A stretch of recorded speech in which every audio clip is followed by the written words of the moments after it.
नमस्कार, मैं शंभू कुमार सिंह और आप देख रहे हैं नेशनल दस्तक। अरविंद केजरीवाल की गिरफ्तारी का मुद्दा जो है वो लाइमलाइट में है, सोशल मीडिया पर छाया हुआ है। इंडिया गठबंधन के तमाम नेता जो हैं वो उनका समर्थन दिखा रहे हैं, समर्थन कर रहे हैं और अरविंद केजरीवाल के साथ खड़े हैं। और वही सोशल मीडिया पर जो सबसे ज्यादा आज खबर चल रही है वो खबर ये है कि जो शख्स सरकारी गवाह बना है उसकी पूरी जन्म कुंडली जो है वो लोग सोशल मीडिया पर लिख रहे हैं। और अरविंद केजरीवाल की पार्टी ने बड़ा ऐलान किया है, वो कल आईटीओ के पास जो शहीदी पार्क है वहां आंदोलन करेंगे, जिसमें भगवंत मान भी रहेंगे, इंडिया गठबंधन के नेता रहेंगे।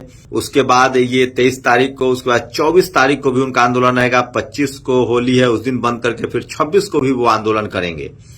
तो अरविंद केजरीवाल के साथ पार्टी खड़ी है। पंजाब, हरियाणा, गुजरात, तमाम दिल्ली, तमाम जगहों पर प्रदर्शन चल रहे हैं। पॉलिटिकल रूप से मैंने आम लोगों से बात की है, उनका कहना है कि ये राजनीतिक प्रतिशोध है, पॉलिटिकल वेंडेटा है और फिलहाल परसेप्शन की लड़ाई में आम आदमी पार्टी और अरविंद केजरीवाल को फायदा होता दिख रहा है। पूरे मामले में क्या है वो समझिए। अरविंद केजरीवाल को शरत रेड्डी की अरविंदो फर्मा के जरिए बीजेपी ने कैसे फंसाया। 11 नवंबर 2022 शरत रेड्डी को ईडी ने गिरफ्तार किया। 15 नवंबर 2022 अरविंदो फर्मा ने 5 करोड़ का इलेक्ट्रल बॉन्ड खरीदे। 21 नवंबर 2022 बॉन्ड को बीजेपी ने भुनाया। 5 जून 2023 सरकारी गवाह बने शरत रेड्डी। इसके बाद कहा जा रहा है कि उन्होंने लगभग 35 जो करोड़ रुपए हैं और दिए हैं। ये पब्लिकली आम आदमी पार्टी के जो कार्यकर्ता है वो कह रहे हैं और इसको वेरीफाई भी किया गया क्योंकि इलेक्ट्रल बॉन्ड जो है अब पब्लिक डोमेन में। अरविंदो फर्मा के पिनाका शरत चंद्र रेड्डी, जिसके गवाही से पूरा ईडी केस दिख रही है, उसकी गिरफ्तारी के बाद उसने बीजेपी को 45 करोड़ का चंदा दिया। उसके बाद बेल मिल गया और वो सरकारी गवाह बन गए हैं। तो ये पब्लिक डोमेन में है, चूंकि बहुत सारे लोगों के कनेक्शन जो हैं वो इलेक्ट्रल बॉन्ड से खुल रहे हैं। बहुत सारे लोगों ने रेड के बाद चंदा दिया है, बहुत सारे लोग ने गिरफ्तारी के बाद चंदा दिया है और ये सारे मामले कोर्ट में जाएंगे और ये कहीं ना कहीं ईडी की विश्वसनीयता पर सवाल खड़ा कर रहे हैं और इसी वजह से लोगों को लगता है कि ये सब कुछ पॉलिटिकल कॉन्स्पिरेसी का एक बड़ा हिस्सा है। वहीं राजनीतिक रूप से अगर बात करें तो इस पूरी खबर से फिलहाल बीजेपी को ज्यादा नुकसान होता दिख रहा है क्योंकि पब्लिक परसेप्शन जो है वो उनके खिलाफ जा रहा है। तो पब्लिक परसेप्शन का राजनीति में बड़ा मायना होता है और ये लगातार उसके खिलाफ जा रहा है और सोशल मीडिया का इतना ज्यादा इंपैक्ट है कि लोगों को सच्चाई पता चलने लगती है। तो सबसे बड़ी खबर है और आम लोगों का दिल्ली में आज तमाम टेलीविजन चैनल जो है वो सर्वे कर रहे हैं। उन तमाम सर्वे में ये साफ दिख रहा है कि आम आदमी पार्टी के जो नेता हैं, जो कार्यकर्ता हैं, ये देखिए किस तरह से तमाम दिल्ली में जाम किया गया, धरना प्रदर्शन किया गया। तो आम आदमी पार्टी के नेताओं ने इसको पॉलिटिकल बना लिया है कि वो पॉलिटिकली इसको लड़ेंगे और ये आम आदमी पार्टी के लिए अच्छा संकेत है कि इन्होंने इसको पॉलिटिकल इशू बनाया है। 2 राज्यों में उनकी सरकार है, खासकर दिल्ली में। और ये खबर सोचिए, ये खबर सोशल मीडिया प्लेटफॉर्म पर भी चल रहे हैं। जो सबसे बड़ी खबर है फॉर्मा वाला, दिल्ली एक्साइज पॉलिसी केस के आरोपी डायरेक्टर रेड्डी की गिरफ्तारी के बाद अरविंदो फर्मा ने बीजेपी को दिया 30 करोड़ का इलेक्ट्रल बॉन्ड। ये जनसत्ता ने पूरी डिटेल से ये खबर छापी है और ये सब सवाल जो है 10 नवंबर को गिरफ्तार, 15 नवंबर को 5 करोड़, 1 जून बने सरकारी गवाह। ये सब ग्राफिक्स के साथ जनसत्ता ने लगाया है।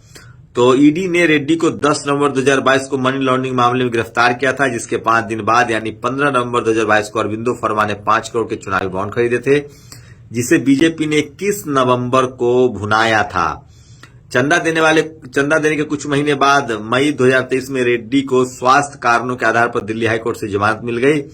1 महीने बाद जून 2023 में ईडी ने राव जेवनी कोर्ट में अर्जी लगाकर बताया कि रेड्डी स्वेच्छा से शराब नीति मामले से जुड़ी अनियमितताओं में सरकारी गवाह बना दिया जाए। कोर्ट ने रेड्डी को माफी देते हुए सरकारी गवाह बनने की अनुमति भी दे दी। इसके बाद कंपनी ने 2023 में 25 करोड़ का चुनावी बॉन्ड खरीदा, जिसे भाजपा ने उसे भुना दिया। तो सोचिए, कोर्ट ने भी माफी मांगी, उसने सहमति दे दी। फर्मा कंपनी ने कुल कितना चंदा दिया है?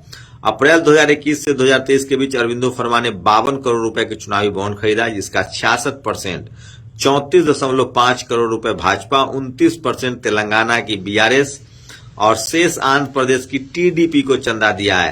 अरविंदो फार्मा देश की शीर्ष दवा कंपनियों में से एक है। 2023 में इसने 24,000 करोड़ रुपए से ज्यादा का राजस्व कमाया। कंपनी अपने उत्पादों को दुनिया भर के 150 से अधिक देशों में निर्यात करती है। कंपनी का लगभग 90% राजस्व अंतर्राष्ट्रीय स्तर पर होने वाले बिजनेस से आता है। तो ये बड़ी बड़ी कंपनियों की ये स्थिति है और इसीलिए इलेक्ट्रल बॉन्ड ने कई सारी परतें जो है वो खोल दी है और बीजेपी के लिए भी मुश्किल जो है वो लगातार बढ़ रही है, क्योंकि पब्लिक परसेप्शन बनता जा रहा है। तो ये सारी गिरफ्तारी है। दूसरी बात कही जा रही है कि जब चुनाव आचार संहिता लागू है, ऐसे में क्या चुनाव आयोग की सहमति ली गई है, क्या चुनाव आयोग ने इस गिरफ्तारी को अप्रूव किया था, ये भी तमाम सोशल मीडिया पर लोग बात कर रहे हैं। तो टीवी अखबार भले बीजेपी के साथ खड़ा है, लेकिन जब सोशल मीडिया पर आप लोगों का पब्लिक परसेप्शन पढ़ेंगे, जहां पब्लिक को लिखने का मौका मिलता है, तो वहां धीरे धीरे ही सही तमाम जो आम लोग हैं उनको लगता है कि कहीं ना कहीं ये सब कुछ पॉलिटिकल है और इस वजह से ये सारा खेल चल रहा है। तो ये बड़ी खबर है जो सोशल मीडिया पर वायरल है और तमाम विपक्षी दल बीजेपी को छोड़ के अरविंद केजरीवाल के साथ दिख रहे हैं। कुछ लोग सवाल भी पूछ रहे हैं कि ये वही अरविंद केजरीवाल थे जो बिना जांच एजेंसी के लोगों को भ्रष्ट कहते थे, खासकर बहुजन नेताओं को, और अब वो खुद जेल में हैं। तो कांग्रेस को सबसे ज्यादा नुकसान केजरीवाल ने पहुंचाया, सबसे ज्यादा अनर्गल आरोप लगाकर अपमानित किया, लेकिन केजरीवाल गिरफ्तार हुए तो पहला ट्वीट प्रियंका गांधी का आया है। दिलीप मंडल ने कैंपेन चला रखा है, खासकर जो सवर्ण पत्रकार हैं, पुण्य प्रसून वाजपेयी हैं या फिर उसके बाद प्रज्ञा मिश्रा हैं, कि किस तरह से ये लोग फेक थंबनेल लिखते हैं, गलत थंबनेल लिखते हैं व्यूज के लिए और बहुजन समाज को गुमराह कर रहे हैं। तो इससे बचने की कोशिश कीजिए, ये उन्होंने लिखा है।